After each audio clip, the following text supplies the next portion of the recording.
Examples of dApps. There are many examples of dApps in existence. Let's take a look at some of them. Decentralized exchanges, DEXs, allow users to trade cryptocurrencies directly with each other, without the need for a central authority. dApps are being used in the gaming industry to create decentralized games where players can trade in-game assets on the blockchain. dApps are being used for identity verification, allowing users to prove their identity without revealing sensitive personal information.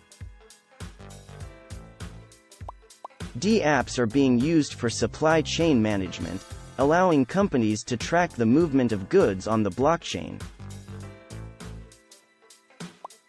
In summary, dApps are being used in a variety of industries, from finance to gaming to supply chain management, and their potential applications are still being explored.